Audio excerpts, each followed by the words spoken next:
Oi, gente! Vamos começar mais um episódio do Lá Fora. Eu tô aqui com o Pedro. Oi. E com a Marielle. Oi, gente. E hoje nós vamos falar sobre o documentário que estreou na Netflix no dia 16 de novembro, sobre o Racionais, das ruas de São Paulo para o mundo. Foi um documentário dirigido por Luciana Vicente e produzido pela Preta Porter. E fala da origem desse grupo. E nós três aqui, psicanalistas, vamos falar sobre as nossas impressões e o que o documentário trouxe de reflexão pra gente. Mas antes o Pedro vai trazer um comentário de alguém que segue a gente no Lá Fora Cast. E eu quero convidar todo mundo para seguir a gente no Instagram e também para seguir aqui no Spotify, porque é muito importante pra gente e ajuda a fazer esse trabalho e levar para vocês. Levar o Lá Fora mais lá para fora. Só queria, antes do comentário do Pedro, agradecer uma ouvinte que nos sugeriu a ideia do episódio passado, né? Que foi do Handmaid's Tale. Foi uma ouvinte que deu essa ideia, a gente adorou. Então, se você tiver ideias de temas ou assuntos que você queira ouvir, pode ser qualquer coisa, manda pra gente. É isso aí. E essa semana eu separei aqui um comentário de uma ouvinte nossa chamada Thalita. O perfil dela é Thalita TVM. E ela comentou lá no nosso perfil a respeito do episódio do futebol da Copa do Mundo. Ela escreveu assim: amei como sempre. As discussões de vocês me fazem olhar para tudo de uma maneira mais complexa e sensível. E daí emoji de coração vermelho. Eu tenho achado legal assim, a gente olhar para alguns comentários que falam dessa ampliação do olhar de quem ouve o podcast, de quem alcança isso através da conversa aqui com a gente. Outra pessoa já há um tempo escreveu que ouvindo a gente cai uma ficha após a outra, né? É uma ficha depois da outra. E, puxa, meu terapeuta vão ter trabalho essa semana porque mexeu aqui comigo num lugar específico, ouvi vocês em tal episódio e tal, né? Eu acho muito interessante isso, eu não sei a opinião de vocês, gente, mas para mim fala a respeito da possibilidade de um podcast ou um pedaço de produção cultural poder ter o que a gente chama de efeito analítico parcial. É uma área meio polêmica e pouco pesquisada dentro das instituições psicanálises, onde a gente estuda mais os processos analíticos, né? Uma mobilização mais extensa e mais rotineira, mais ritmada da vida mental inconsciente. Mas eu acho que é só viver um pouco, ler um pouco, ver alguns documentários, filmes, para perceber que você consegue ter mobilizado a sua vida inconsciente pontualmente em algumas relações que você tem com a arte, com a cultura. A reunião desses todos os estímulos às vezes vai cair numa análise pessoal, às vezes vai ser benéfico para a pessoa em si, mas eu acho que é um tema assim para pensar, vocês não acham? Vocês sabem que desde que a gente fez o episódio de sonhos, eu tenho lembrado bem mais dos meus sonhos. Falando nisso, acho que mesmo eu que trabalho com isso, aqui o nosso podcast tem me estimulado. Inclusive, eu lembrar de bem mais sonho do que eu tava lembrando. Uns sonhos estranhos, assim. Mas como se tivesse dado uma certa... Não sei, um certo alimento pra isso. Eu acho que é isso que a gente tem ouvido de várias pessoas que comentam no nosso Instagram. Se você tá nos ouvindo, quiser conversar com a gente, saiba que todos os comentários a gente lê, responde. É muito legal ter essa interação. E eu tenho tido essa impressão também, né? De que o podcast, ele cria associações. Ele vai despertando ideias. Não é a intenção dar uma resposta pronta ou uma interpretação fechada sobre algum tema ou assunto de maneira nenhuma, mas abrir essas caixinhas de associações e pensamentos. Eu acho que pra mim surte também super esse efeito. Eu fico com muitas associações depois. Aí falo, por que eu não lembrei desse livro na hora? Por que eu não falei isso? Pensei isso. Não é? Do último episódio eu pensei, nossa, tinha um negócio que depois que me veio na cabeça. Eu ia parecer tão inteligente se eu tivesse falado tal coisa. Só que não falei. Mas você sabe, porque além de parecer inteligente, que isso é uma coisa que, acho que todo mundo quer, deseja isso. Mas, sim, claro. Mas eu acho que além disso, né, além da coisa narcísica, assim, eu tenho uma sensação que é muito satisfatório ter um lugar aqui, pelo menos eu sinto isso, de ter esse espaço com vocês e com quem nos escuta, pra caber tudo que eu vejo, tudo que eu ouço, tudo que eu assisto, tudo que eu leio. Eu lembro da Tati Bernardi, que ela fala... Eu fiz um curso dela de de autoficção, né? Ela é uma defensora dessa ideia de que é possível você escrever sobre si, e acho que isso tem absolutamente tudo a ver com psicanálise, né? Quem faz análise, quem é psicanalista, gosta de ouvir histórias reais dos outros e de contar sobre si. E eu tenho a impressão que o podcast também é esse espaço onde todas as coisas que a gente tem na nossa biblioteca interna, e não tô falando biblioteca no sentido de estudo acadêmico intencional, né? Não, eu vou ler esse texto, eu vou estudar aquele tema. Não, é tipo o que você tá vendo aí no mundo, né? O que você tá assistindo de série no momento, um livro que caiu na mão, alguma coisa que você escutou, alguma coisa que você viu no TikTok. A coisa, né? As coisas que vão passando, assim, em termos de referência e de cultura e que cabem aqui num espaço de pensamento e troca. Acho isso muito gostoso de ter. E acho que as pessoas estão sentindo isso ao ouvirem. E eu acho que não vai só no sentido de aprendizado, de tomada de consciência cognitiva, pedagógica, sabe, Marielle? Eu acho que além de a gente poder ir tomando pé do que está acontecendo aí no mundo, que isso, cada um dos temas vai trabalhando a gente por dentro, no sentido de abrir, assim, essas portas, aumentando a permeabilidade entre os vários níveis de consciência, inconsciência pra gente que tá aqui falando e pra quem tá ouvindo a gente. Isso que me parece muito particular. Então não é só aprender sobre psicanálise, ouvir falar sobre psicanálise, mas é já estar perto do próprio método analítico em ação, né? Isso que me interessa muito. Sim, eu concordo, Pedro. Acho que vai tendo uma análise, né? Entre aspas, assim, um tipo... Como que você chamou? Parcial. Pontualmente. Que não dá para falar que a gente está se tratando e que ninguém está se tratando ouvindo o podcast, mas vai tendo um trabalho que tem seu valor, né? E que pra gente acho que tá tendo muito valor, e para as pessoas que estão convivendo com a gente acho que tá sendo também bem interessante. Tomara. E eu acho que a gente já tá falando do nosso tema, né? Que essa conversa já é sobre o que a gente programou para falar aqui sobre os Racionais. Porque os Racionais fizeram justamente isso com a música, né? Falam de coisas que promovem insights e percepções em milhões de pessoas que não tinham essa voz, né? Não tinham pensado, não tinham dado significado para certas vivências. Então, eu vi o documentário que conta a história dessa banda, né, desse grupo, muito com essa questão da linguagem, como que eles usam a linguagem e o parentesco disso com a psicanálise, né? De certa forma, a gente está falando de palavras, de alguma maneira, enfim, vamos pensar junto. Para quem não viu o documentário, eu vou dar uma contextualização bem breve, né? Acabou de lançar no Netflix, então, e conta a história dos Racionais, que é um grupo de rap. Para quem não é de São Paulo, é um grupo bastante conhecido, mas acho que mais ou especialmente em São Paulo, é um grupo de 4 pessoas, 4? Sim. Mano Brown, Ice Blue, KLJ, Ice Blue e o Ed Rock. E Ed Rock.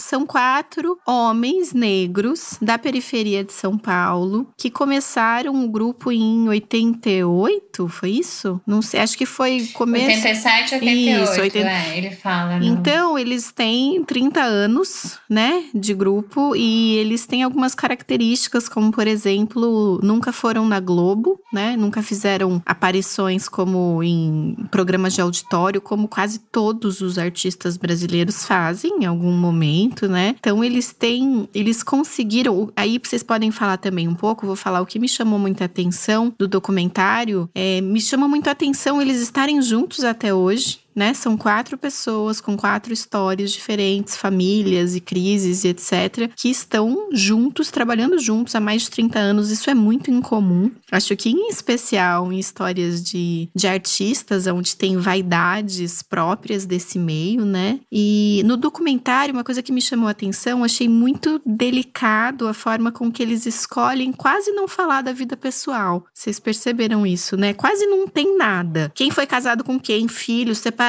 nada. Tem um momento que o Mano Brown fala, que eu acho que o Ice Blue perdeu um filho. Ele só fala, assim. Mas o documentário é muito pautado na música, nos álbuns e nos movimentos, né, desse grupo, do que eles fizeram em termos de carreira e o que eles têm como intenção, que é uma intenção que é muito clara desde o começo da carreira, que era dar voz para pessoas que tinham muito pouca voz na cultura, na mídia, nos rádios, né? Na época a música tocava em rádio. E no início, né, o Mano Brown fala que ele é... De onde que ele é? Qual bairro? Pedro, você que é de São Paulo? Capão Redondo. Capão Redondo. Né? E na época... 2 deles são do Capão e 2 são da Zona Norte, de uma periferia no outro lado da cidade. E é interessante porque tem muitas imagens, né, assim, reais da época, e o Capão Redondo na década de 70 é quase uma coisa meio rural ainda, né? Bem diferente do que é essa periferia de São Paulo atualmente. Mas, enfim, né, a gente já falou aqui sobre isso, acho que o Racionais é uma grande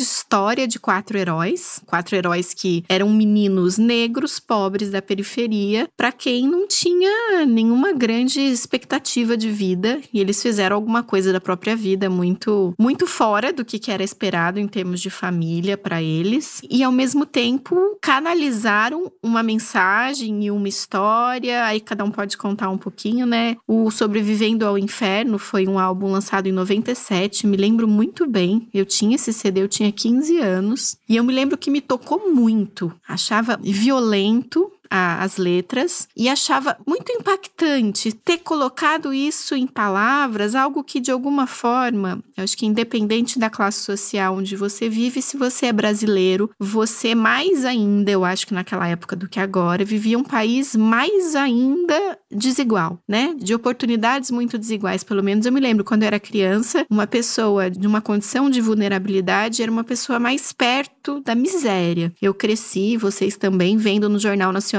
aquelas crianças do Nordeste. Tinha a questão da fome presente no Jornal Nacional todos os dias, crianças morrendo de fome. Então, quando eu ouvi Racionais, era como se alguém estivesse contando, né, com Rhythm and Poetry, que é o rap, né, que é a poesia posta em palavras. Acho que não é à toa que a Vanessa tem um interesse especial. Não sei se você gosta, depois você fala desse tipo de música. Eu gosto, particularmente. Eu lembro de uma música do Racionais que ele vai descrevendo um fim de semana, um domingo, né, que o rico... Passeio no parque.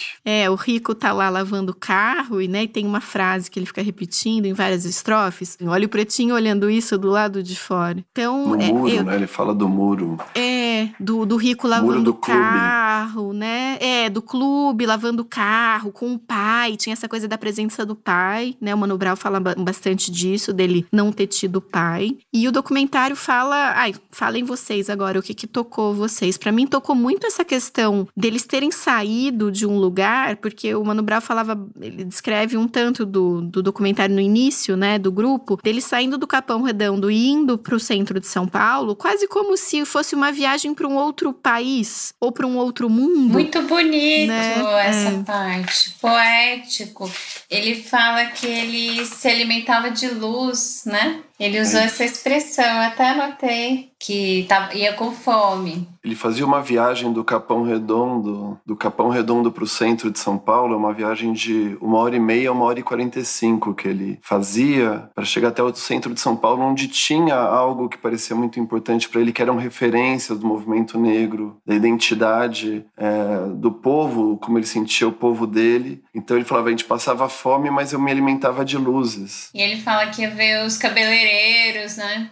Ir para o centro de São Paulo era uma viagem quase espiritual para ele, mas me chamou a atenção no comentário que ele não tinha esse projeto de dar voz, de se construir como artista e dar voz para o povo de periferia, pobre e preto do Brasil, de São Paulo e do Brasil, que primeiro ele queria fazer música, que ele sabia que tinha alguma coisa de luzes ali no centro de São Paulo, o que fazia valer a pena essa viagem, que ele pagava ali a passagem do ônibus, às vezes e não pagava comida para ele, né? Mas se alimentava dessa viagem espiritualmente. E ele começa a fazer música e é um produtor, eu acho que é um produtor lá de uma organização chamada Zimbábue, que fala para ele, olha, vocês deviam levar a música de vocês para dar voz ao povo, para defender o povo. E ele responde para esse cara, ele fala assim, mas eu não tenho nem chuveiro quente. Eu vou defender o povo como exatamente? Eu não sei nem falar por mim, eu vou falar por quem? E no meio da trajetória deles, eles vão descobrindo a voz deles e que essa voz deles dá voz a uma série de pessoas, de uma população muito específica, que é a população de classe baixa, que é a população negra, que sofre N tipos de violência desde sempre. Então, toca um pouco na história do racismo estrutural brasileiro também, um trabalho de localização, de nomeação. E no final do documentário ele diz, olha, eu posso dizer que eu encarnei a periferia. Lá no começo ele não sabia nem como defender o povo, que ele não tinha água quente. Ele falou assim, eu acho que eu acabei encarnando, os Racionais acabou encarnando o rosto, o corpo, a voz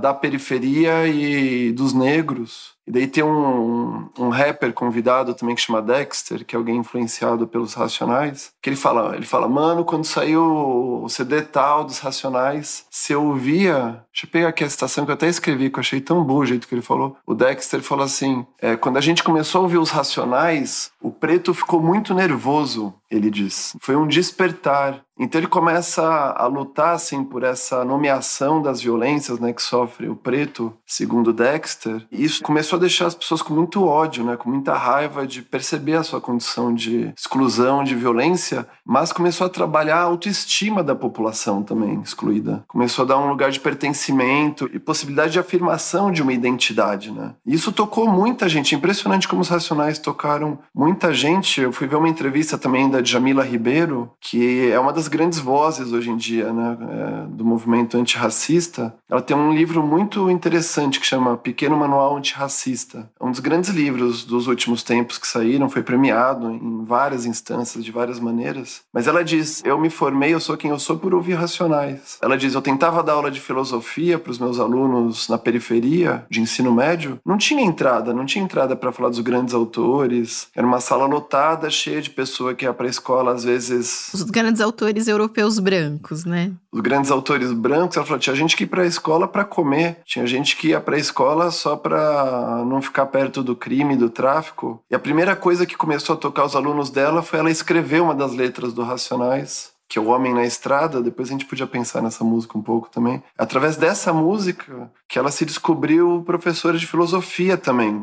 que ela começou a ter uma entrada muito significativa e particular dentro de uma identidade comum com esses jovens de periferia. Então ela fala nessa entrevista o valor que tem para ela os Racionais, o Mano Brown, o KLJ, o Ed Rock e o Ice Blue. Ela diz que eles são filósofos urbanos, na opinião dela. Que eles são pensadores urbanos da maneira mais orgânica que um intelectual pode se colocar. Eles têm uma intelectualidade de periferia urbana. Ela faz toda uma homenagem, diz que eles são gênios e deixa bem claro o papel que teve na vida dela. Então, é bonito o documentário porque mostra essa construção deles, de alguém que só é atraído pelas luzes para encontrar uma identidade, uma voz muito fortes, muito específicas e muito significativas na história do Brasil, né? Na história de São Paulo, mas na história do Brasil e do mundo também, eu acho. Mas só não vamos esquecer que a gente está aqui falando como nós três respeitamos e gostamos de Racionais. Mano Brown era o meu crush da adolescência, tenho que dizer isso aqui, que eu quero,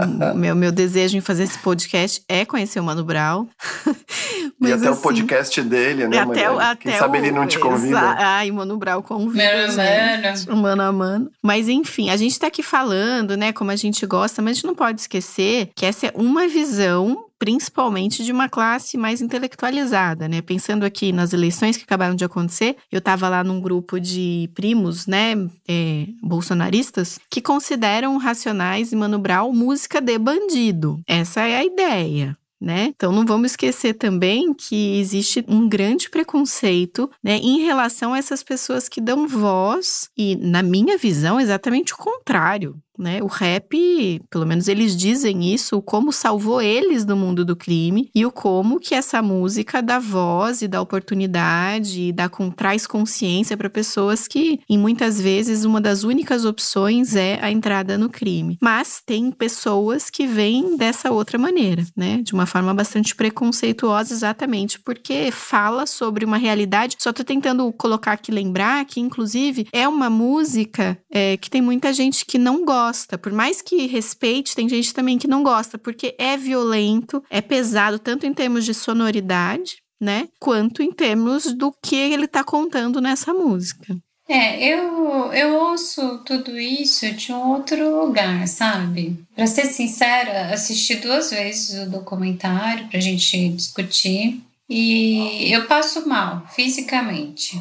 Passo mal e é um passar mal, assim, que eu gosto, que me acorda, me sinto viva quando eu vejo esse tipo de coisa acontecendo e lembro que tem gente usando música e arte para fazer isso. Então, acho que ser violento e trazer essa provocação e esse questionamento é algo necessário, né? E aí eu fico me lembrando, hoje até liguei para minha mãe, lá em Poços de Caldas, onde eu cresci, fui falando para ela o nome dos meninos que cresceram comigo, né? Porque eu cresci em uma periferia. Eu não me dava conta de que era tão violento. Eu não me dava conta de como que a gente vivia. Hoje eu olho e eu vejo o quanto foi traumático. E eu fui falando o nome dos meninos e ela falou, esse morreu assassinado, você lembra? Ele, o irmão? Esse morreu de acidente, esse era motoboy e morreu entregando pizza. Esse morreu na cadeia, você lembra? Eu fui falando o nome dos meninos e ela foi me lembrando o que tinha acontecido com cada um. Poucos estão vivos, quase nenhum. Os meninos que cresceram comigo. Aí eu falei o nome de uma menina que era muito doidinha. Ela falou, ela tá presa, ela matou um cara. Você lembra dela? E eu falei, nossa, e eu tô aqui. Então, eu me identifico, não me sinto assim, quando eu ouço o documentário, vendo uma notícia, eu me sinto, nossa, o que foi que aconteceu? Eu fiquei pensando nisso, como que as pessoas sobrevivem nesses lugares, como que saem. E aí eu acho que muitas vezes é através da religião, né? Porque tem muita crítica, principalmente ao evangélico, e eu também tenho críticas, mas eu acho que a religião é uma saída nessas comunidades para muita gente, porque cria uma espécie de proteção. E outra saída seria a educação, mas a escola é muito excludente, né? A escola só nesses contextos, tirando professoras como a Djamila, que pegava que o Pedro acabou de citar, que pegava o rap escrevia a música do Racionais. A escola é muito excludente e poucos passam, né? Poucos alunos que vão para a escola para comer merenda conseguem ficar lá e aprender sobre Machado de Assis e tudo isso. Eu estudei numa escola pública na minha infância e eu era apaixonada por literatura e isso foi me salvando também. Eu acho que a literatura realmente salvou a minha vida em muitos sentidos, eu não tenho dúvida disso. Mas eu não conseguia dividir nem passar isso para as outras crianças, né? Não conseguia fazer com que as pessoas tivessem o mesmo entusiasmo. Era uma experiência muito solitária, imagino. Sim, e isso era visto pelos adultos, então eu era boazinha, eu era comportada, eu era estudiosa, isso era premiado, mas era revoltante ao mesmo tempo, né? Porque não tinha espaço para lidar com o que estava acontecendo, com as violências que a gente sofria em casa, de todo tipo. Ver um amiguinho seu, pai sendo morto, sei lá, alguma coisa assim. Não havia espaço para esse tipo de coisa. É um universo extremamente complexo, de bem e mal, de vida e morte, de miséria humana e um desprendimento. Então, eu acho que o Racionais traz tudo isso na alma, assim, impresso, não tem intelectualismo, não é uma racionalização, né? Não tem nada de racionalização, né? Não tem defesa, é aquilo ali, né, nas letras, aquilo tudo aparecendo de uma forma extremamente orgânica, viva. Mas é muito o que está colocado nas letras deles também, você não acha, Vanessa? Eu acho que não é à toa que você está lembrando disso. Total. Porque eu acho que a música deles, a priori, o Mano Brown fala, essa música é pro meu povo. Eu não quero que fique tocando na rádio de Playboy, não quero que fique tocando no Spotify dos privilegiados, era uma posição forte dele. Ele se incomodou quando ele fez um sucesso que começou a furar essas barreiras de classe, de cor.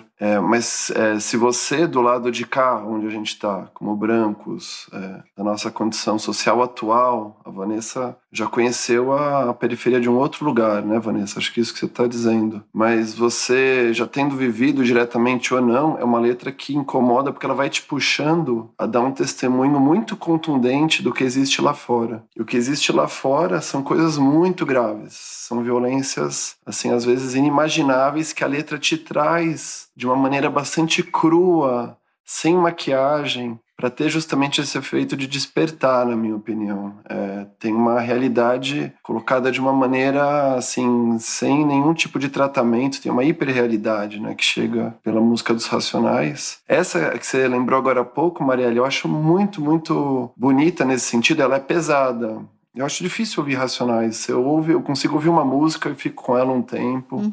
Depois eu volto. Eu não consigo ouvir um álbum inteiro, por exemplo. Para mim é um tanto de trabalho mental que eu vejo que vai excedendo, começa a exceder o que eu consigo pensar e sentir. Mas essa música que você lembrou, que é a do parque, Passeio no Parque, é bonita porque fala do pessoal de periferia indo a buscar lazer numa área mais central. E daí quem é da periferia vê o centro. Só que conforme ele vai contando, você descobre como é ser visto no centro pelo olhar de quem tá na periferia. Então o seu olhar também se é arrastado, desloca. Eu acho, pra fora. Você desloca. Eu vou ler um pedaço que eu separei, pode ser? Eu achei tão... Pode. É bem esse que a Marielle lembrou, quase de cabeça, mas é o que ficou comigo também, Marielle, que é assim, ó. É ele no centro da cidade falando, olha só aquele clube que da hora, olha aquela quadra, olha aquele campo, olha quanta gente. Tem sorveteria, cinema, piscina quente. Olha quanto boy, olha quanta mina. Eu não vou cantar, tá?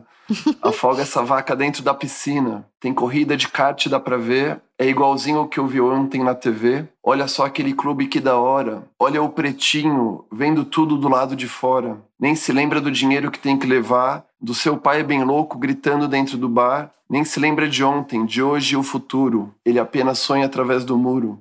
Quando você é levado pelo seu olhar, mesmo que a música não se destina a você em primeiro lugar na composição, ele arrasta seu olhar para olhar o pretinho olhando para a cena de exclusão. Isso tem um lirismo que é muito problemático, porque é muito bonito, é muito verdadeiro, mas às vezes é muita coisa para percepção. É muito violento, é muito triste, né? Eu lembro muito... É triste É muito caralho. triste. Eu lembro de ter visto, eu venho de uma situação bastante privilegiada, mas ao mesmo tempo, acho que eu vim de uma situação, por razões familiares, de não negar essa situação. Então, eu sempre tentei, de alguma forma, ter algum contato. Eu lembrei, de você falando dos seus conhecidos, colegas que cresceram com você. Eu lembro que teve uma época que eu falei, nossa, eu preciso ler, eu preciso entender um pouco melhor o país onde eu vivo. Eu li Falcões, Meninos do Tráfico, lembra? É um livro que foi... E aí, no fim do livro, eles fizeram um livro e um com MVB, um livro e um documentário. E chegou no final, foram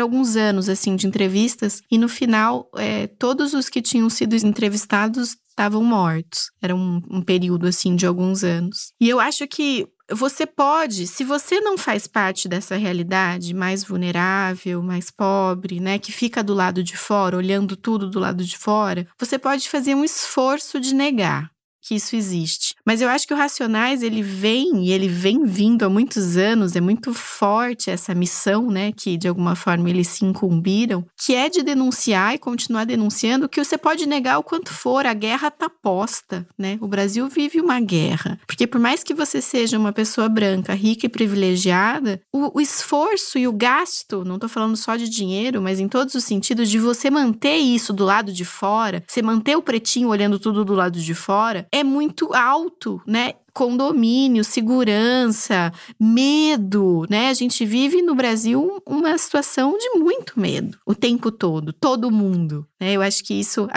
nós enquanto brancos, nós três aqui não somos exatamente o alvo, como é o Racionais e como eles vêm denunciando nas músicas há 30 anos, mas a guerra tá colocada e todo mundo paga um preço. Lógico, não estou falando que é o mesmo de forma nenhuma, mas estou falando que eu acho que o Racionais vem dizer sobre isso e é muito intenso intenso e é difícil de ouvir, né?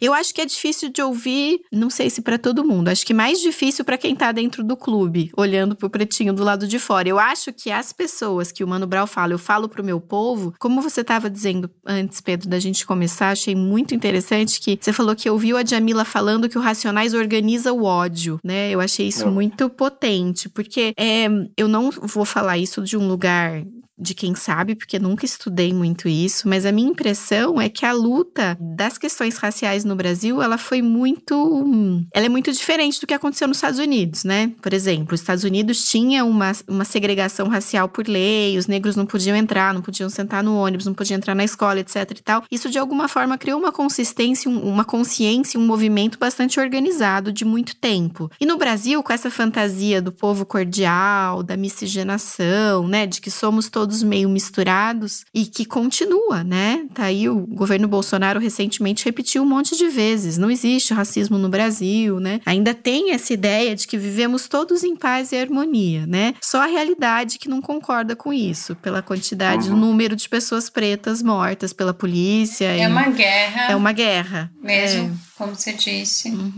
E só não enxerga quem não quer. Porque tem uma maneira de negar, Marielle, que é um argumento que diz assim, não, a violência estrutural, a negação de direitos a certos cidadãos, a injustiça do sistema social existe, mas ela não está direcionada ao negro, a uma determinada raça, uma etnia, um gênero. Ela existe desse jeito porque ela afeta quem é de baixa classe social. E por razões, assim, mágicas, quem é de baixa classe social é a população negra. Então é por isso que parece que existe racismo. Mas o que os Racionais trazem, que é inegável, é que existe uma violência contra quem é de baixa classe social, uma violência direta e indireta por meio de atos violentos e por meio de políticas que negam a essas pessoas direitos mínimos de cidadania. Mas você ouve qualquer música do Racionais, fica muito claro, de uma maneira bastante nítida, que existe uma agressão específica contra pessoas de cor negra. É isso que ele traz e que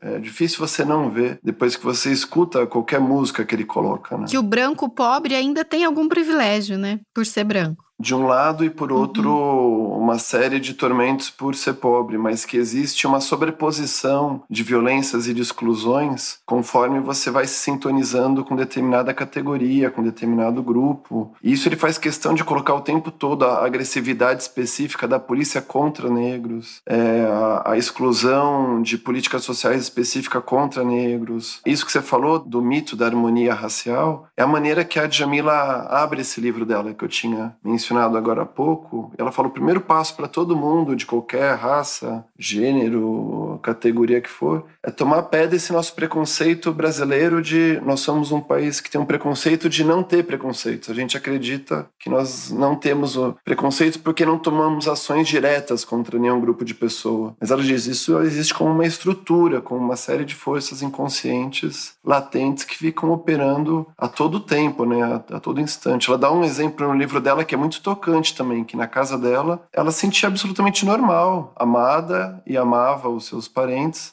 tinha os impasses familiares. Quando ela vai para a escola, ela começa, simplesmente por ser negra e por ter o cabelo que ela tem, a ser alvo de todo tipo de ataque, a ser alvo de todo tipo de agressão direta ali das pessoas, né? Então, por isso ela fala que uma música dos Racionais que ficou muito com ela é aquela onde eles falam, como é que é? Me deixa em paz, racista... esqueci agora. Racistas otários, me deixem em paz. Racistas otários, me deixem em paz. Nos deixem em paz, porque a gente já não aguenta mais. Ela falou que essa música fez um profundo sentido para ela, porque você descobre, segundo ela, as palavras dela, que você é negra, através de ataques, através de acusações a priori que você começa a receber no tecido da nossa sociedade, né? E que isso é imediatamente verdadeiro, é visceralmente verdadeiro para quem é negro, e quem é branco simplesmente não tem a menor ideia de como tudo isso procede, né? Então, cada letra do Brown, dos quatro, trazem essas notícias incômodas verso depois de verso, estrofe depois de estrofe. E é por isso que é tão potente, né? E eu acho que para quem não tem um interesse ativo de ter contato, né, com essa realidade, ou com essas músicas, ou com livro, etc e tal, é difícil realmente, né? Eu já ouvi pessoas... Essa ideia que você falou, Pedro, agora do mito da harmonia racial, né? Todos os negros se sentem discriminados. lados. Nenhum branco se sente racista. Então, né, tem alguém que não tá percebendo o que tá fazendo, né? Tem uma lista no Americana, da Chimamanda, que, pra quem não leu, é um livro de uma escritora nigeriana, que eu gosto muito. E ela conta, no Americana, é uma personagem negra que vai da África, que vai da Nigéria para os Estados Unidos estudar, numa situação privilegiada, uma estudante universitária, privilegiada no sentido do estereótipo, né, da mulher africana. Então, ela vai fazer um intercâmbio, vai estudar, ela passa por algumas situações difíceis em relação ao dinheiro, mas ela vai descrevendo um monte de situações, inclusive ela namora um cara branco e todos esses preconceitos e racismo diários, né? E tem uma lista que para mim foi muito impactante para quem é branco e não tem muito contato com essa situação, que ela vai falando, é uma lista em que ela fala, responda sim ou não para essas perguntas, né? Então, assim, você já se sentiu inseguro de que você poderia não ser aceito num clube, por exemplo, por causa da sua cor? Você já se sentiu inseguro de que você poderia não ser aceito de entrar em algum lugar por causa da sua cor? Um bar, um restaurante, um hotel, alguma coisa assim. E aí você vai respondendo, e aí você vai se dando conta, é uma lista longa, assim, com várias dessas perguntas, e você vai se dando conta que, nossa, né, isso é algo que tá presente o tempo inteiro para a população negra, né, que é difícil você, não é difícil, né, exige um pouquinho de esforço de se colocar no lugar do outro, e eu acho que a poesia do Racionais faz isso, né, quando ele fala, olha o pretinho olhando tudo do lado de fora, é um jeito de dizer isso com arte, com música, né, com linguagem, que se você ler um tratado, entender a história dos negros escravizados no Brasil, etc., isso tem muito menor potência do que essa estrofe. Eu acho que hoje a psicanálise está fazendo um esforço, né, no Brasil, para tentar dar voz, ouvir, né? Porque até pouco tempo atrás esses assuntos eram tratados como não existe, né? Paranoia. E hoje em dia tem grandes filósofos, pessoas que estão estudando e pensando, né? Tem a Isildinha Batista, a Cida Bento, que inclusive tem vindo conversar na Sociedade de Psicanálise de São Paulo e trazer um conhecimento profundo sobre essas questões. Então, acho que a psicanálise está tentando se aproximar, e eu acho que esse movimento é muito importante. Eu acho que teve uma hora que os Racionais se deram conta também que eles estavam começando a entrar para dentro dos muros dos quais eles estão excluídos culturalmente. Tem uma parte dessa guerra que eles não gostam, né? Que é a tomada de espaço cultural. Tem uma música deles, de mais adiante, que chama Negro Drama, que tem a estrofe que a Marielle lembrou também. A Marielle lembrou os pontos os mesmos que me tocaram, Marielle. Ele fala assim nessa música. Ele fala, problema com escola eu tenho mil fita. Inacreditável, mas seu filho me imita. No meio de vocês, ele é o mais esperto. Jing fala gíria, gíria não dialeto. Esse não é mais seu, subiu. Entrei pelo seu rádio, tomei, cê nem viu. Nós é isso ou aquilo, o quê? Cê não dizia? Seu filho quer ser preto? Ah, que ironia. E ele tá falando, o interlocutor são os playboys, né? E somos nós.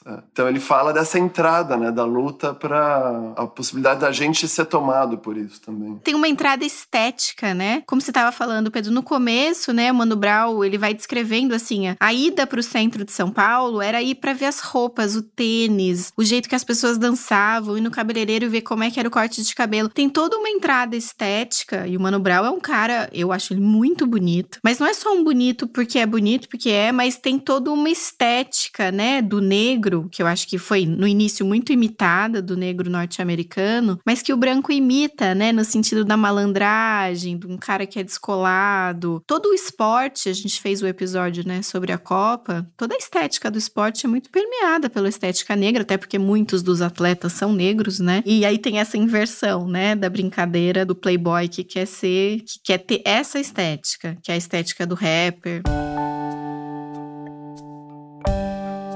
Eu tô com um livro aqui da Toni Morrison, fazendo só uma intervenção, né? Que chama O Olho Mais Azul. A Toni Morrison é a única, né, mulher negra ganhadora do Nobel de Literatura. Uma americana ganhadora do Nobel de Literatura de 1993. É a única, Marielle? Eu acho que é a única mulher negra. É mesmo? Uhum. E o livro esse O Olho Mais Azul, é um livro muito impactante. Foi o livro mais impactante que eu li a respeito desse assunto. Recomendo muito. E a menina negra, né, a personagem, ela queria ter o olho azul. Ela aí fala que toda noite, sem falta, ela rezava para ter olhos azuis. Fazia 1 ano que rezava fervorosamente. Embora um tanto desanimada, não tinha perdido a esperança. Levaria muito, muito tempo para que uma coisa maravilhosa como aquela acontecesse. Lançada dessa maneira na convicção de que só um milagre poderia socorrê-la, ela jamais conheceria a própria beleza. Veria apenas o que havia para ver, os olhos das outras pessoas. Maravilhoso, né? Mas assim, o desejo que ela tinha de ter o olho azul nem era para se olhar no espelho, né? Mas apenas para se ver no olhar do outro.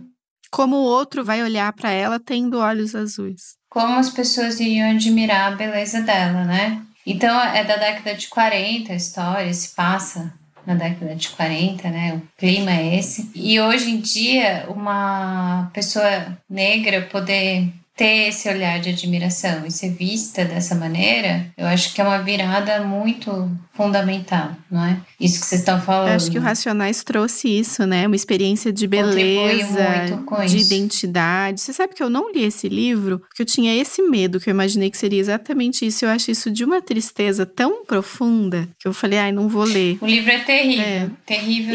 Eu li outro da Toni Morrison que chama Amada, que foi uma das coisas mais difíceis de eu conseguir ler. E só para dar um breve spoiler, ela descreve um cenário nos Estados Unidos de recém-terminada escravidão. Então, tinham negros que já eram livres, outros que tinham sido escravos. Eu conheço nada dessa história. Eu sei que o norte e o sul dos Estados Unidos tiveram épocas diferentes, né, da abolição da escravatura. Mas, enfim, então tinham fugas de escravos de uma região para outra, que já haviam negros livres nos Estados Unidos. E é uma história de uma mulher negra que era escravizada e que, na hora que ela foi capturada, ela tenta matar os filhos. Um bebê ela consegue matar e o outro ela tenta, mas enfim, a ideia é que ela não suportava que os filhos continuassem naquela situação que ela vivia. E é tão terrível isso, é tão difícil de ler. E quando eu li, eu pensei, nossa, que coisa louca. Eu sou uma leitora, assim, costumável, eu gosto muito de ler. Eu nunca tinha lido uma história contando sobre uma experiência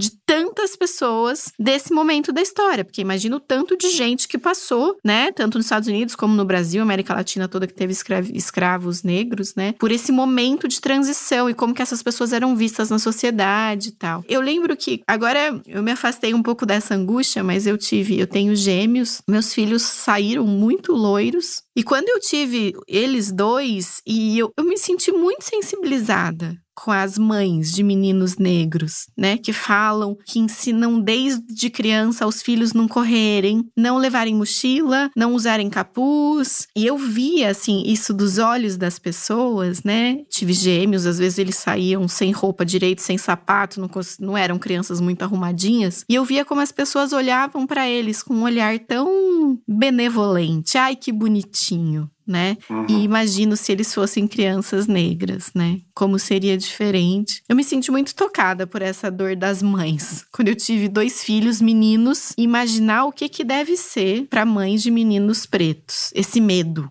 né? Esse medo dos filhos serem alvo de tantas violências. Meninos e meninas, lógico, tô falando porque eu tenho meninos.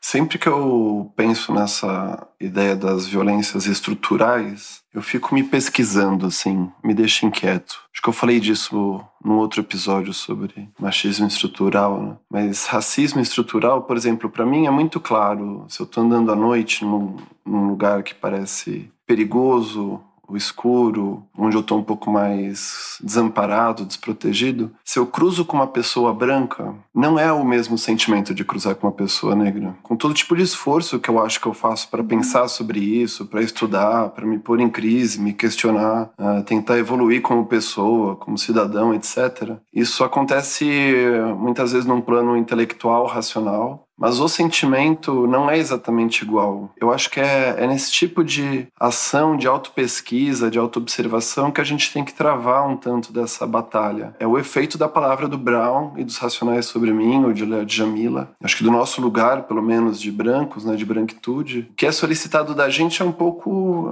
esse trabalho, sabe? Eu penso que um pouco a nossa parte nisso está em poder reconhecer, nomear, está em poder perceber isso na sociedade, mas principalmente em nós. Se cada um conseguir se perceber um pouco mais a respeito disso, pode ser que as coisas já melhorem um tijolinho por vez, né? Você não consegue lutar contra o que é invisível e contra o que não tem nome, diz a Djamila. Se você começa a dar nome aos bois, se você consegue tomar mínimo contato com essas obras de literatura, com o nosso racismo cotidiano do dia a dia, eu acho que é um tipo de papel que nos cabe e que pode ser feito, né? A duras penas, mas que pode ser feito. Você falando, Pedro, eu lembrei do Avesso da Pele, do Jefferson Tenório, um livro que ganhou o Prêmio Jabuti na categoria Melhor Romance do ano passado. Então, foram 2 anos seguidos que autores negros ganharam o Jabuti. Eu achei que isso foi muito legal. E no Avesso da Pele, não sei se vocês leram. Não li. Não. Ele traz essa questão que você estava falando, né? O pai foi assassinado e o filho vai tentando reconstituir como foi a vida desse pai negro. E é isso, né? O tempo todo as pessoas confundem ele com bandido e tem medo e tal. Isso a gente não fala nada, Vanessa, mas eu acho que a pessoa percebe nitidamente. Claro.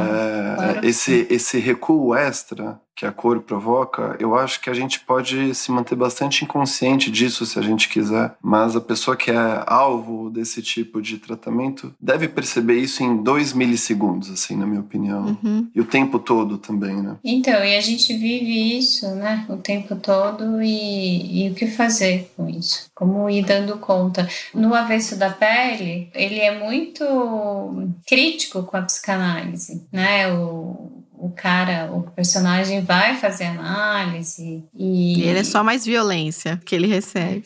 Então eu acho que a gente está aqui falando de psicanálise e falando desses temas todos, mas na esteira da psicanálise, eu acho que a gente tem muito que rever tudo isso e muito que pensar e conversar, né? Eu acho. E sentir na pele. Quando você falou que a psicanálise está tentando fazer alguns movimentos, acho movimentos incipientes, insuficientes, porque se a gente for ver, né, como se sente um paciente negro não encontrando um profissional negro para atendê-lo, né? Porque tem muito pouco, de fato. Eu achei muito interessante, vocês assistiram This Is Us, que tem o Randall, que é um personagem negro, que foi um menino que foi adotado por uma família branca, então ele tem um monte de crises, né, dele ser negro, mas numa família branca. Aí ele vai fazer terapia e chega uma hora que ele fala, não, eu vou procurar um analista negro, porque tem questões que talvez eu queira conversar com... Porque ele também tinha toda essa questão de uma distância da negritude. Ele era, mas não se sentia sendo, por questão da adoção. Mas acho que isso só vai mudar, na minha opinião, que não é só minha, claro que não, né? Com o pagamento de uma dívida histórica de, sei lá, 300 anos pra frente aí, quando tiver, né, o mesmo número de gente negra e branca, ou mais negros, porque no Brasil temos mais negros, né, e pardos do que brancos, em todos os lugares, inclusive dentro da psicanálise. Do nosso lado também, eu acho que tem um outro problema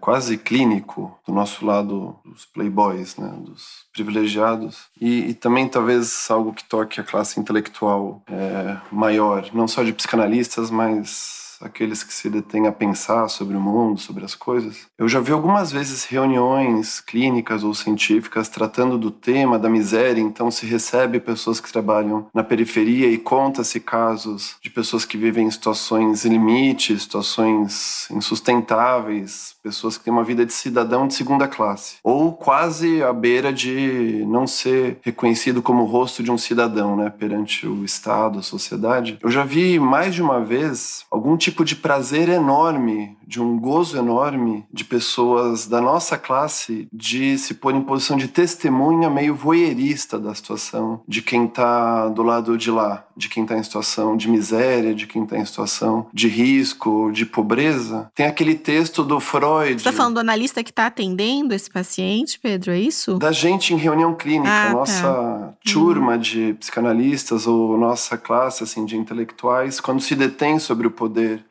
do outro como assujeitado, como alguém que fala sobre o seu lugar de exclusão, de violência, de sofrer uma série de agressões estruturais ou diretas, ou ambas. Já vi uma impressão muito sutil, uma observação bastante fugaz, mas dá para ver como isso também é muitas vezes erotizado pelo clínico, erotizado pelo intelectual. É um voyeurismo, pode se tornar objeto de um voyeurismo que roda em falso, que gira em falso e que não gera ação social. A semelhança daqueles programas tipo da Atena. Olha, quem foi assassinado? Quantos morreram? Né? Essa coisa sensacionalista com a violência, com a dor do outro, que na verdade não conecta nada, né? Não tem nenhum tipo de fato, isso, né? Uma conexão. É quase que um espetáculo, assim. É mais na ordem do espetáculo. Um pouco isso. Eu já tive essa sensação em mais de uma reunião a respeito de temas parecidos, né? Então, esse é um outro desafio de a gente também poder lidar com essas reações absurdas, inusitadas, que cada um tem diante de fatos sociais tão graves, e o quanto que essas reações ajudam que a gente tome ações ativas que tenham um sentido social, de justiça social, de seguridade social, de equidade, de igualdade perante a lei, né, de restabelecimento de fraternidade humana, e o quanto que isso gira em falso só como um tipo de barato que alguém pode tirar do estudo ou do convívio, assim, com a periferia ou com pessoas em situações de violência. Não, né? Ou até pior, né? Fazer um uso que é aquele que a gente já falou um pouco do como existe uma satisfação e um prazer em ver séries, filmes, tal, de muita violência, que me separa disso, né? Olha que horror, eu não sou assim, eu não vivo isso, né? Eu já ouvi de paciente da Fundação Casa, assim, paciente da Fundação que diz, nossa, tem tanta ONG que vem aqui, né? Quem gosta de pobreza são vocês. A gente gosta de ter coisas que custam caro, então se vocês conseguissem dar dinheiro pra gente de fato, fazer alterações de fato na nossa vida, quem gosta de pobreza não é a gente. Vocês gostam bastante de estudar a pobreza. A gente gosta de ter coisas boas na nossa vida. Umas falas muito contundentes. Já tive experiência. Eu comecei atendendo num centro de acolhimento de crianças. Atendi 3 anos e continuei, assim. Acho que essa questão de crianças abandonadas, logicamente quase todas pretas, né? Ou abandonadas ou tiradas da família porque qualquer questão de violência. Como tem as madames que vão lá, né? No Dia das Crianças, levar coisa, levar brinquedo e tal. Exatamente isso que você está falando. E como tem alguns lugares que proíbem isso, que eu acho bastante saudável. Fala, não, ninguém entra aqui. Essas crianças não são para receber presente ou para você se sentir bem, né? A respeito da sua culpa, etc.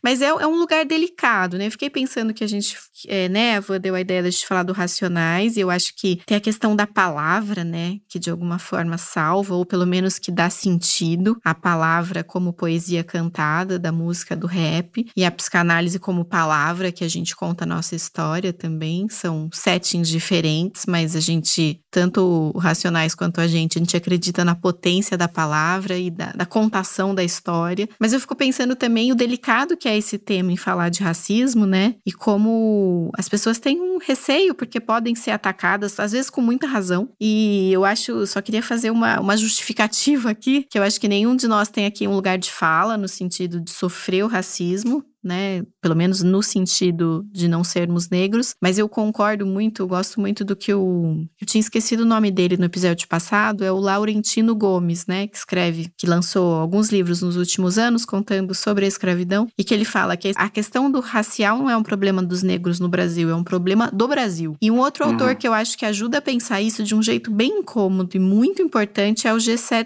de Souza ou Gessé Souza, que é de Gessé de Souza, que escreve A Elite do Atraso. Ele tem um argumento central, que acho que é muito interessante, o Pedro Cardoso sempre fala dele, no Instagram do Pedro Cardoso, eu gosto do que ele escreve, que o Gessé de Souza fala que o Brasil está apoiado sobre a nossa história, né, de escravidão. A história do trabalho ser considerado da maneira que é. Eu acho que isso é sempre importante pensar de onde que essas coisas vêm, né? Sem esquecer que a Igreja Católica, ela apoiava a escravidão com a justificativa que os negros não tinham alma, né?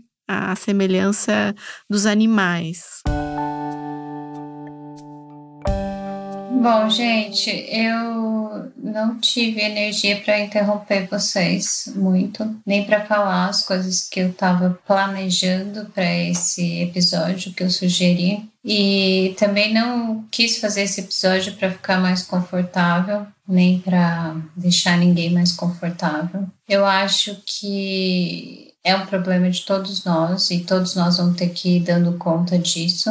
Mas, sei lá, eu me sinto tão em carne viva, tão sangrando quando eu trato desses assuntos da violência, não necessariamente do racismo puramente, mas da violência de uma maneira geral, que eu acho que o clima é esse, né? Falta espaço. E nesse sentido, acho que o Racionais abre possibilidade da gente estar pensando tudo isso. E eu fico me perguntando por que a psicanálise precisou se manter, né, asséptica até agora. Por que tudo isso foi preciso ser escondido, ser deixado de lado? Não sei, estou com essas questões aí. E agora está vindo, como a Marielle falou, muito incipiente, mas está vindo. O que será que aconteceu, né? Será que precisou mesmo? Ou será que a gente está diante de uma estrutura também que preza por esse elitismo e vai manter isso por quanto tempo, enfim. Não sei. Eu tenho a impressão que a psicanálise no Brasil, acho que talvez em outros lugares, não sei se for diferente, mas apesar do Freud ter sido judeu e ter a sua parcela de minoria que foi perseguida, né, que foi considerada como o mal na época dele, fugiu da guerra. Eu acho que a psicanálise veio para o Brasil com essa marca, né, de uma intelectualidade europeia, branca, que excluiu muita gente, né? Agora, assim, o que eu acho que tem a ver no documentário também com a psicanálise, que me chamou muita atenção, eu falei para vocês, é quando o Mano Brown fala que depois de Sobrevivendo no Inferno, né, aquela música e o disco, o Diário de um Detento e o disco Sobrevivendo no Inferno, eles tiveram que parar. Tinha muita gente morrendo nos shows. Os shows estavam associados a muita violência. Principalmente depois do massacre do Carandiru, né? Que eles fizeram um clipe, descreveram aquela situação trágica. Sim, e ele falou que quem gostou disso foi a faculdade. Nós nos afastamos muito da favela. Isso, Vanessa, é verdade, bem lembrado. Então, eu acho que a gente está aqui representando quem? A faculdade, talvez, nesse sentido, intelectualizando e tal. Tudo bem. É o que a gente sabe fazer. O nosso lugar. A gente não sabe cantar, nem escrever música. Então, cada um também tem o seu lugar. Mas eu acho que é um episódio aqui da nossa conversa que a gente precisa se despir também mesmo. A gente tá se dizendo assim, a gente não sabe, a gente tá tentando sentir essas coisas. Lembrando de quem pode saber um pouco, que são os Racionais, a Djamila, a Chimamanda. E acho que a gente, né, e essa crítica que o Mano Brown fez, a faculdade que gosta, né, a gente toma o que eles fazem de um ponto de vista intelectual, da compreensão mais racional, sei lá, até da admiração ou não. Que eu acho que é esse voyeurismo que o Pedro tava falando. Tem um voyeurismo, olha, que curioso, né? Olha isso. Mas eu acho que o que o Mano Brown, o que esse documentário ajuda a descrever, que é uma coisa que a gente sentia, eu pelo menos sentia, mas não tinha muito elemento verbal para descrever, é essa capacidade que eles têm de se manter durante 30 anos juntos. Esses intelectuais que não é um intelectual, é uma vivência orgânica, né, do que eles contam, relatam, e como eles vão traduzindo uma realidade. Mano Brown vai falando isso no documentário, né? Aquilo que a gente cantava na década de 90 é diferente de 2010, né? O cenário mudou, a política mudou, o governo do Lula mudou algumas coisas no país. Então, é um intelectual encarnado, né? Se reinventando. Vão se reinventando e vão aprendendo, né? Tem aprendizado. Acho que é por isso que eles não morreram. Porque eles vão refazendo a trajetória deles. Quando eles falam, vamos parar tudo porque não deu certo esse caminho, Vamos voltar para a favela, voltar a conversar com as pessoas, ouvir outro tipo de música, ter outra pegada. Uma coisa muito inteligente, né? E que poucas pessoas fazem, na verdade, na vida. Admirável e humilde, né? Porque estavam fazendo muito sucesso naquele momento e falaram, calma, não é isso que a gente quer fazer ou isso não tá bom. Agora, quando você mencionou, Vanessa, esse documentário pra gente gravar o episódio de hoje, uma das primeiras ideias que me ocorreram foi essa, de que o que eles fizeram no plano social se parece muito com uma psicanálise, ou com o que uma psicanálise deveria ser, no sentido de que se a gente fizer uma comparação que o nosso self todas as partes que existem em nós, consciente e inconscientemente, e que têm expressões diversas, muitas delas estão silenciadas, ou a elas não é permitida expressão, ou a elas não é permitida voz, ou que mostre suas cores, e uma análise vai tentando fazer um trabalho de abertura e inclusão sob tensão do diferente que existe dentro de nós. E o que eles fizeram nesses 30 anos foi só isso o tempo todo, só aspas, né? Foi isso atrás foi abertura atrás de abertura, onde as pessoas conseguiram se identificar, pessoas excluídas, sem voz, sem identidade, sem pertencimento, agredidas sem saber que estavam sendo agredidas. De repente, uma massa enorme de pessoas ganha uma representação a respeito da sua condição. Então, extremamente poderoso. Muda o jeito que as pessoas se olham. E isso é um trabalho social muito parecido com a ideia do fazer o inconsciente consciente da psicanálise, né? Só que um é no plano do sujeito individual e outro no plano social. E um trabalho dolorido e violento, né? Nesse sentido também se assemelha à análise. A análise não é bom, não é gostoso, não é fácil. Outra coisa que me chamou a atenção no documentário é a presença da mãe.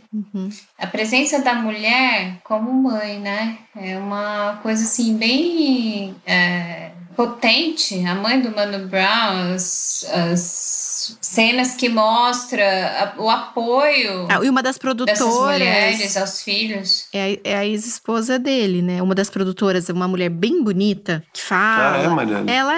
Ela é mãe do filho dele. Eles não falam no documentário ela como sendo esposa. Eu não sei se eles estão juntos ou não. Tem uma que foi, né? Eliane, alguma coisa. Eu acho muito elegante essa escolha, né? De quase não se mostrar, assim, você não sabe muito bem. Eu li uma entrevista dela. Eu sei que eles tiveram um filho, ficaram juntos muito tempo. No documentário dá a impressão de que eles não são mais um casal. É só uma impressão. Mas que ela continua trabalhando junto com Racionais, né? Mas ela é a mãe também. Acho que ela tem esse papel de mãe. E aparece mãe de outros, né? Acho que do Ice Blue é uma mãe que tá ali, que vai no show, que tá junto, né? Do Mano Brown também. E tem uma outra lá que fala: se for matar meu filho, mata eu primeiro. Tem a empresária deles também, que é a caixa preta dos Racionais. Eles dizem. Figuras maternas muito poderosas. Verdade. Aparece aqui Eliane Dias, esposa do Mano Brown. Agora a nossa parte voyeur, né? Fofocas. Ela ainda é esposa? Não sei. Eu queria só para finalizar aqui com esperança, porque eu sou uma pessoa que tem esperança, apesar de ser muito pessimista. Com um poema, já que a gente falou de várias músicas deles, um poema da Maya Angelou, que é uma escritora negra que eu amo também. Posso ler um pedacinho e aí a gente encerra, pode ser? Chama Ainda Assim Eu Me Levanto, vocês conhecem? Não. Você pode me marcar na história com suas mentiras amargas e distorcidas. Você pode me esmagar na própria terra. Mas ainda assim, como a poeira, eu vou me levantar. Meu atrevimento te perturba? O que é que te entristece? É que eu ando como se tivesse poços de petróleo bombeando na minha sala de estar. Assim como as luas e como os sóis, com as certezas das marés, assim como a esperança brotando, ainda assim eu vou me levantar. Você queria me ver destroçada, com a cabeça curvada e os olhos baixos, ombro caindo como lágrimas, enfraquecidos pelos meus gritos de comoção? Em altivez te ofende? Não leve tão a sério, só porque rio como se tivesse minas de ouro cavadas no meu quintal. Você pode me fuzilar com suas palavras, você pode me cortar com seus olhos, você pode me matar com seu ódio, mas ainda assim, como o ar, eu vou me levantar. Minha sensualidade te perturba, te surpreende que eu dance como se tivesse diamantes entre as minhas coxas? Saindo das cabanas da vergonha da história, eu me levanto. De um passado enraizado na dor, eu me levanto. Sou um oceano negro, vasto e pulsante, crescendo e jorrando, eu carrego a maré. Abandonando as noites de terror e medo, eu me levanto.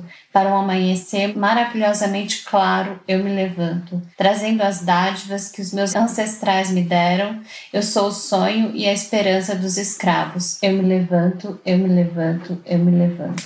Maya Angelou, maravilhosa. Então é isso, né, gente? Muito bem, tá bom. Emocionante. Lindo, né? A Maya é maravilhosa, vocês têm que conhecer também. Então até semana que vem. Até a próxima, gente. Pessoal. Beijos. Beijo. Ouçam Racionais, uma música pelo menos. Sim. Tchau, tchau. Tchau, até. Até a próxima.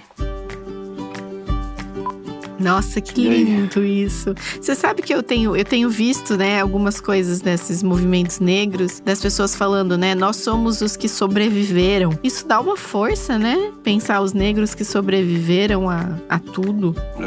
Né? Nossa, que coisa. Esse eu me levanto repetido parece o Mano Brown falando. Depois, acho que o que eu levo comigo é que depois de 30 anos a gente tá vivo. Uhum. E depois de 30 anos, pra mim o que é mais importante é as pessoas voltarem pra casa intactas. Não quero ninguém morto. Se o meu povo voltou pra casa intacto, esse hoje em dia eu acho que é o meu maior mérito de um show que a gente possa fazer. Eu inventei um negócio, o nome Gabriel, de um dos meus filhos, né, é um tataravô negro, é o vô do pai do meu vô. Aí ele tá na fase dos super-heróis, né, aí eu falo que ele é o herdeiro de Wakanda. Foi o meu jeito de falar que tem alguma coisa de negro naquela pessoa loira. Aí ele fica falando que ele é o herdeiro de Wakanda. Acabou não cabendo no episódio, perdi a entrada, o assunto foi para outro lugar, mas eu tive uma vivência de pré-adolescente, adolescente, sei lá, foi quando eu me descobri branco, mais ou menos. Eu estudava de manhã no colégio particular, lá, todo de elite, de Indaiatuba, e à tarde eu passei na peneira do time da cidade. Então eu era, o branco. Eu e mais um amigo éramos os únicos brancos. E todos os moleques ouviam Racionais e depois iam pro baile, chamavam a gente pra ir pro baile. Era uma coisa bem assim, do muro, assim, dessa coisa da música que você lembrou, Marielle. De um outro mundo. Mas de novo foi pro esporte. Pra mim, o esporte também tem a ver com isso. Basquete, predominantemente, os ídolos são todos negros, né? Um esporte predominantemente negro, dos melhores jogadores da história, então teve um peso também. Gente, eu achei que ficou um desconforto, mas eu acho que a Marielle disse outra vez, a nossa marca é que cada tema possa imprimir sua digital. Se ficou um desconforto, eu acho que é um bom sinal desse episódio, sabe? Vamos desligar, né? Já deu aqui. Vamos parar. Pode?